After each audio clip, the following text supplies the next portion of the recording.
Hello student, this is Afrid Ali. Welcome in AS Academy, and today we will learn about the chapter number first of class 10th, that is chemical reaction and equation. Basically firstly हम इसके अंदर क्या है हम learn करेंगे। सबसे पहले chapter का नाम जो है, जैसे कि है चैप्टर का नाम केमिकल रिएक्शन एंड इक्वेशन, यानी कि इसके अंदर हम केमिकल रिएक्शन पढ़ने वाले हैं और इक्वेशंस। ठीक है, अब इसके अंदर हम सबसे पहले ये ध्यान रखते हैं कि इस चीज़ के अंदर आपके जो बोर्ड है उस एग्ज़ाम में एक्टिविटी बेस्ड क्वेश्चन बहुत कम आते हैं, और आते भी हैं तो वो आते हैं आपके लैब मैनुअल्स वगैरह से। तो अब हम इसके अंदर मेन चीज़ देखते हैं। सबसे पहले केमिकल इक्वेशन एंड क्या होती है, केमिकल इक्वेशन होती क्या है। तो केमिकल इक्वेशन क्या होती है, सबसे पहली बात कि जब हम, जैसे कि इसके अंदर दे रखा है एक मैग्नीशियम रिबन, जब बर्न्ट होता है ऑक्सीजन के साथ तो क्या बनाता है, मैग्नीशियम ऑक्साइड। जैसे कि यहाँ दे रखा है मैग्नीशियम जब ऑक्सीजन के साथ रिएक्ट करता है तो क्या बनाता है, मैग्नीशियम ऑक्साइड। सबसे पहली बात तो हमें ये याद रखनी पड़ेगी कि एक केमिकल इक्वेशन या एक केमिकल रिएक्शन के दो पार्ट होते हैं। एक होता है आपका लेफ्ट हैंड साइड पर, एक होता है राइट हैंड साइड पर। तो लेफ्ट हैंड साइड पर होता है आपके रिएक्टेंट्स। अब रिएक्टेंट जो हैं वो एक भी हो सकते हैं, दो भी हो सकते हैं, और कभी कभी तीन या चार भी हो जाते हैं। और यहाँ पर आते हैं आपका राइट हैंड साइड वाले को हम प्रोडक्ट बोलते हैं। तो इस रिएक्शन के अंदर अगर हम देखें तो मैग्नीशियम जो है और ऑक्सीजन जो है ये इस रिएक्शन के रिएक्टेंट्स हैं, और इस साइड पर अगर हम मैग्नीशियम ऑक्साइड की बात करें तो वो है आपका प्रोडक्ट।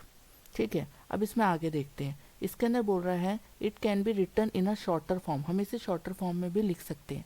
अगर हम इसको एक शॉर्टर फॉर्म में लिखें तो हम कैसे लिख सकते हैं, Mg प्लस O2 क्या बनाएगा प्रोडक्ट, MgO। तो word equation of the above reaction would be. अब आते हैं हम नेक्स्ट पर। इसके अंदर साफ शब्दों में लिखा हुआ है कि द सब्सटेंस, वो सब्सटेंस जो केमिकल चेंज के अंदर या रिएक्शन के अंदर आएंगी उसको हम बोलते हैं मैग्नीशियम एंड ऑक्सीजन। तो यहाँ पर इस रिएक्शन में मैग्नीशियम ऑक्सीजन दे रखा है, तो यहाँ पर क्या आएगा, उसको हम बोलेंगे रिएक्टेंट्स। जो भी सब्सटेंस या केमिकल चेंज के अंदर या केमिकल रिएक्शन के अंदर आएंगे उसको हम बोलते हैं आपके रिएक्टेंट्स। और जो नया सब्सटेंस जो बनकर आएगा, जो फॉर्मेशन होगी, तो वो होगी आपकी इस रिएक्शन से, वो होगी एक प्रोडक्ट की। ठीक है, अब हम बात करते हैं वर्ड इक्वेशन की। जैसे कि word equation change of reactant to product through an arrow place between them. अब ये कैसे शो करता है कि प्रोडक्ट बन गया है, ये शो करने के लिए एक एरो की मदद ली जाती है। ठीक है, रिएक्टेंट जो लिखे जाते हैं लेफ्ट हैंड साइड पर उसको हम LHS नाम दे देते हैं। ठीक है, जो कि प्लस साइन से हम डिनोट कर रखा है। प्लस साइन मतलब एडिशन हो गया है दो रिएक्टेंट का, जिसके वजह से एक प्रोडक्ट मिला है।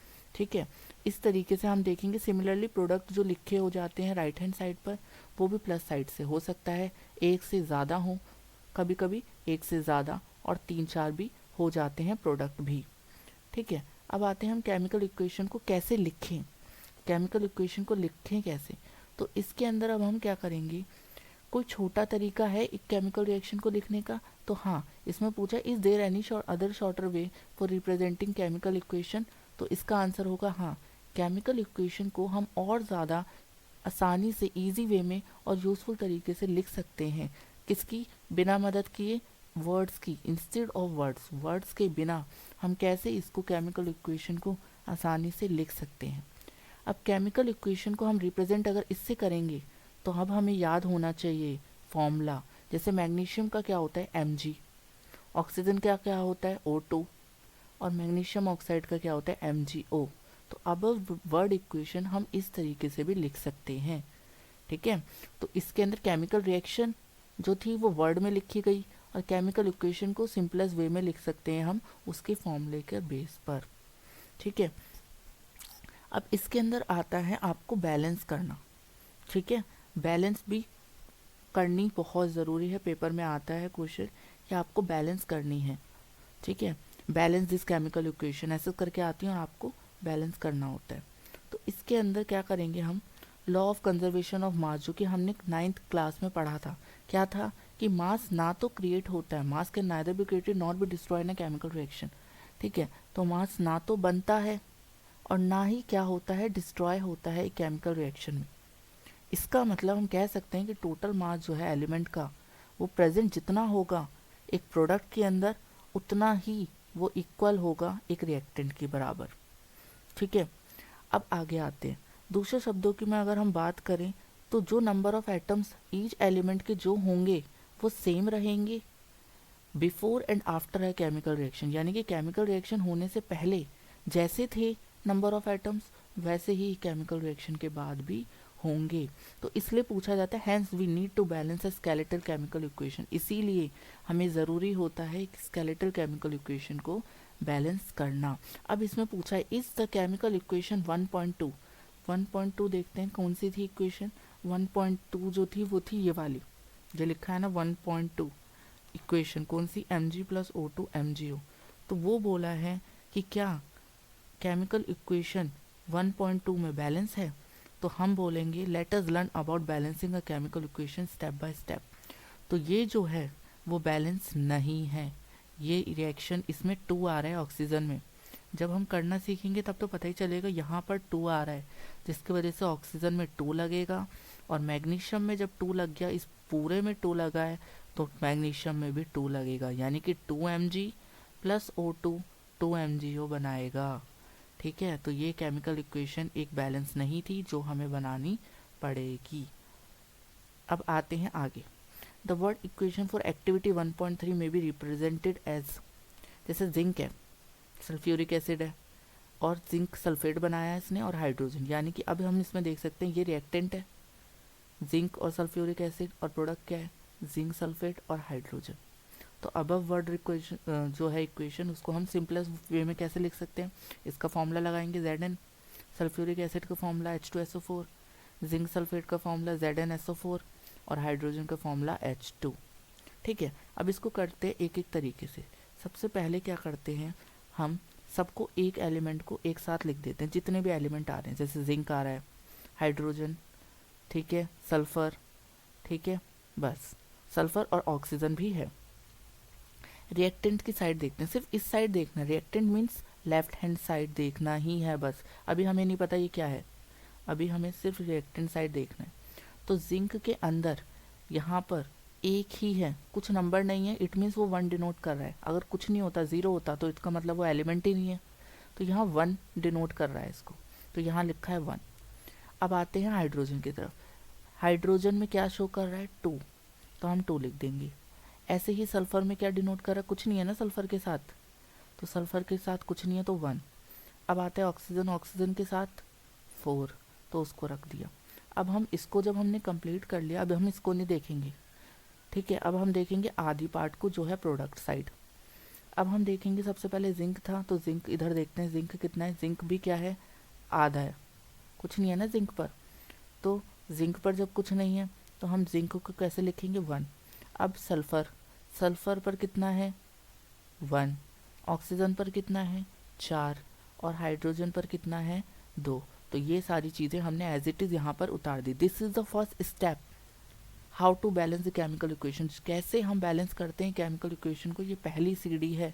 जब तक आप ऐसे नहीं लिखेंगे, अर्लियर स्टेज के अंदर जब आपको आ जाती है बैलेंस करनी, तब तो आप फास्टली उसको बिना इस टेबल बनाए भी कर सकते हैं। पेपर में ये नहीं पूछा जाता स्टेप लिख कर बैलेंस करो, वहाँ पर पूछा आ जाता है कि आपको बैलेंस करके दिखाना है। ठीक है, तो वहाँ पर आप जल्दी से करो या कैसे करो उनसे मतलब नहीं है, बस आपकी रिएक्शन जब बैलेंस जो हुई है वो ठीक होनी चाहिए। ठीक है, तो as the number of atom of each element is the same on both side of the arrow, equation 1.3 एक बैलेंस केमिकल इक्वेशन है। 1.2 जो इक्वेशन थी वो तो बैलेंस नहीं थी, क्यों, Mg प्लस O2 MgO बना रहा था, वो तो नहीं होगा, क्या बनेगा, Mg पे भी 2 लगेगा, ऑक्सीजन पे तो O2 तो था ही, अब यहाँ पर क्या बनेगा, MgO पर 2 लगेगा। ठीक है, लेकिन इक्वेशन जो 1.3 थी वो बैलेंस थी, क्यों, क्योंकि जिंक पर 1 और प्रोडक्ट साइड भी 1, हाइड्रोजन पे 2 और प्रोडक्ट साइड भी 2, सल्फर पे रिएक्टेंट पे 1, प्रोडक्ट पे 1, और ऑक्सीजन पे 4 रिएक्टेंट साइड और 4 प्रोडक्ट साइड। तो ऐसी जब ऐसा करना है हमें लास्ट में, ठीक है, अगर ऐसा बन जाता है लास्ट में, इट मीन्स आप सक्सेसफुल हो गए एक केमिकल इक्वेशन को बैलेंस करने में। अगर इस पे मिसमैच होता है किसी भी चीज़ के अंदर, तो वो आपकी बैलेंस नहीं हुई, वहाँ मार्क्स डिडक्ट होंगे। ठीक है, तो कोशिश ये की जाए, और कभी भी ये नहीं है कि आपने 3 चीज़ें सेम कर दी, चौथी गलत कर दी तो आपको नंबर मिल जाएगा। नंबर नहीं मिलेगा, क्योंकि बैलेंस का मतलब होता है दोनों साइड बराबर।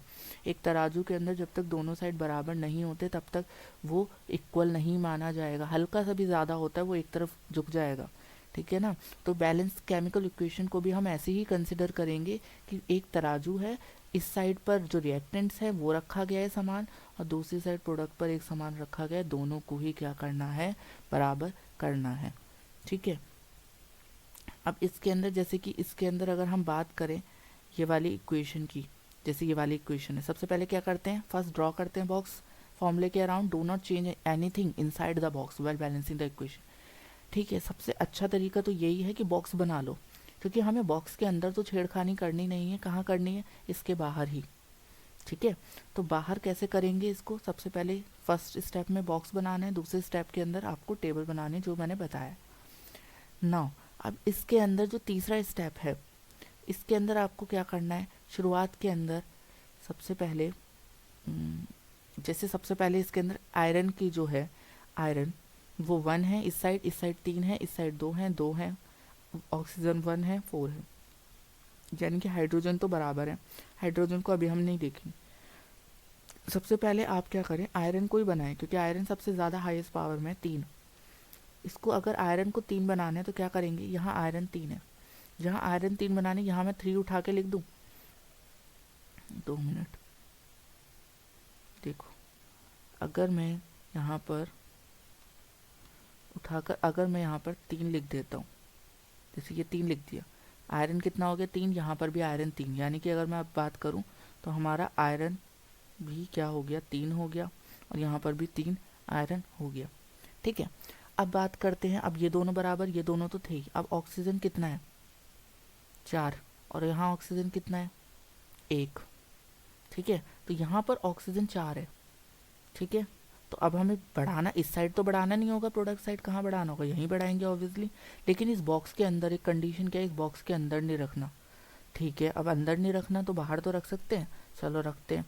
यहाँ पर कितना रख देंगे, 4।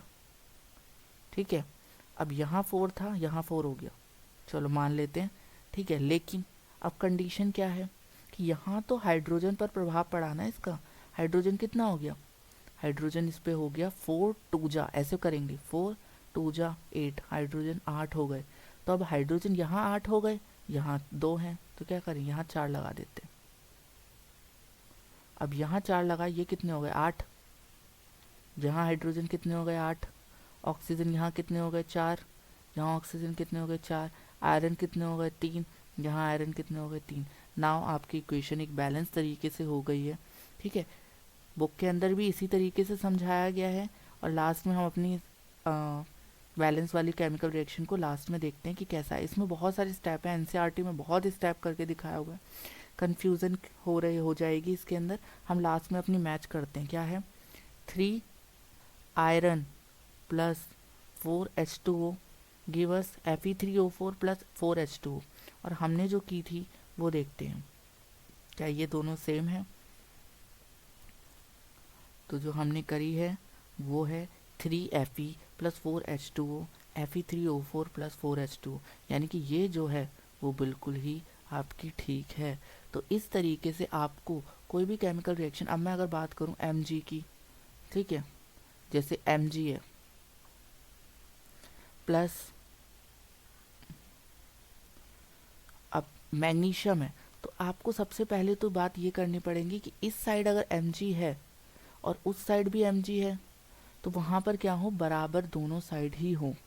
ठीक है, तो अब हम दूसरी रिएक्शन जो भी होगी बैलेंस करने वाला, या अनदर टॉपिक हम दूसरी वीडियो में कवर करेंगे। स्टूडेंट इस तक आपको अपनी जितने भी कंटेंट, जितना भी पढ़ाया गया है, ईच एंड एवरी लाइन आपको पढ़नी पड़ेगी। ठीक है, और जितना भी समझाया उसके नोट्स बना ले, क्योंकि पेपर के अंदर फिर क्या होगा, आपको दिक्कत आएगी। इसलिए आप पेपर बना लीजिए और सब्सक्राइब कर दें चैनल को, लाइक कर दें वीडियो, क्योंकि इससे मोटिवेशन बहुत ज़्यादा मिलता है। अगर हम मोटिवेट होंगे, हम अपने एफर्ट बहुत ज़्यादा आपके लिए करेंगे और आपको और ज़्यादा अच्छा समझ आएगा। एक इन्जॉयमेंट पर्पज़ के लिए आप स्टडी करें, अच्छे से थोड़ा पढ़ें, थोड़ा हंसी मजाक चल जाता है, लेकिन एक स्टडी को एक सीरियस वे में ही लेना पड़ेगा। तो जितनी भी चीज़ें समझाई हैं उसको केयरफुली करें।